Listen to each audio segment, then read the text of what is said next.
Hilaire. Bonjour Agnès Milot. Alors vous avez appelé cette chronique Génération Mouvement dans la Sarthe. C'est quoi exactement déjà Génération Mouvement, Hilaire? Pour moi ce titre, ça fait appel un peu à quelque chose de jeune, non? Un truc pour les gens dynamiques? Ben non ma chère Agnès, c'est un truc de vieux. Génération Mouvement est le fruit d'une longue histoire des vieux de nos campagnes, des vieux paysans, et aujourd'hui on dirait plutôt des ruraux. Donc c'est une association de vieux dans les campagnes. Agnès, je vais vous raconter l'histoire de Génération Mouvement.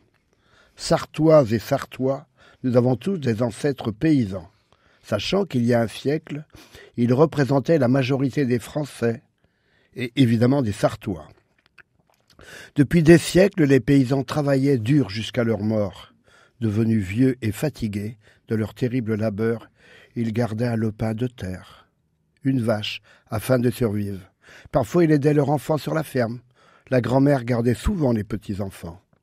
Au fil du temps, ils sortaient moins, s'installaient devant la cheminée et restaient silencieux face au crépitement du feu. Jacques Brel a su nous faire partager cette ambiance dans sa célèbre chanson « Les vieux ». « Les vieux ne parlent pas !» nous criait-il avec un trémolo dans la voix, traduisant que ce n'est pas toujours facile de vivre cette vieillesse sur la ferme familiale, plus ou moins dépendante de leurs enfants. Donc si je vous comprends bien, Hilaire, cette situation a quand même un petit peu évolué. Oui Agnès, dans les années 1960-1970, les paysans âgés ont commencé à recevoir une retraite qui s'appelait l'allocation vieillesse agricole. C'est pour eux une révolution totale. Pour la première fois de leur vie et de leur histoire de la paysannerie, ils étaient payés à ne rien faire. C'était fantastique, incroyable, je dirais même déstabilisant. Ils étaient heureux de ne plus dépendre de leurs enfants, mais tellement pas du tout habitués à la oisiveté, que certains se sont enfermés pendant que d'autres ont commencé à se sont rencontrés autour d'une partie de belote. Agnès, mes parents ont vécu ces débuts de temps libre. Ils étaient heureux de recevoir leur pension de vieillesse. Alors quel lien faites-vous, Hilaire, avec Génération Mouvement aujourd'hui? Dès les années 1970, la Mutualité sociale agricole a impulsé la création de clubs du troisième âge dans de nombreuses communes sartoises. Ces clubs ont pris le nom de aînés ruraux. Vous avez entendu parler? Oui. Les aînés ruraux se sont fédérés en associations cantonales, puis en association départementale et enfin en association nationale. C'était une si belle réussite qu'en 1985, les aînés ruraux sont devenus la plus importante association de retraités en France. C'était une révolution dans nos campagnes. Chaque village avait son club.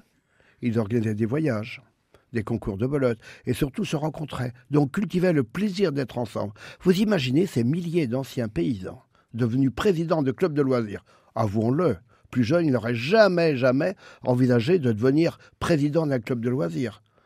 Organiser des concours de belote, organiser des voyages, partir à la découverte d'autres régions de France, voilà ce qui leur plaisait. J'ai l'air d'insister, Hilaire, mais vous n'avez toujours pas répondu à ma question. Quel est le lien avec Génération Mouvement? Agnès, j'y viens. Les décennies passent, le nombre de paysans diminue. De plus en plus de ruraux non paysans participent, prennent des responsabilités dans les clubs qui sont souvent les principaux lieux de loisirs et d'animation culturelle de nos villages. Mais beaucoup de néo-ruraux ne veulent pas participer à cette association qui leur paraît un peu vieillotte. La Fédération nationale des aînés ruraux, donc, décide en 2012 de transformer les aînés ruraux en association Génération Mouvement. Cette appellation correspond à une nouvelle génération de vieux qui veulent faire des randonnées, faire du vélo, bouger, donc se mettre en mouvement. Et dans la Sarthe, c'est une association qui est importante, en termes de chiffres Oui, en Sarthe, nous sommes 23 000 adhérents. C'est pas mal, hein? Répartis dans 283 clubs. C'est-à-dire qu'il y a 283 communes qui sont animées par des clubs Génération Mouvement.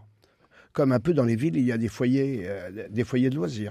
Alors, chers auditeurs de la campagne, vous avez sans doute un club près de chez vous. J'imagine, Hilaire, que vous êtes investi dans celui de votre commune. Oui.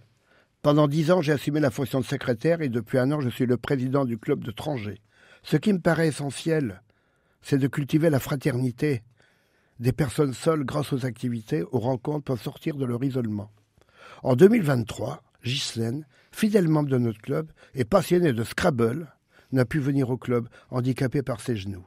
Eh bien, toutes les semaines, Liliane, Michel ou Marie-Agnès se sont relayées pour aller jouer au crabe chez elles. C'est ça la vraie solidarité de notre club. Donc j'imagine que Génération Mouvement, c'est en plus un mouvement solidaire. C'est ce qui me paraît vraiment, vraiment essentiel. Cultiver la solidarité dans nos campagnes.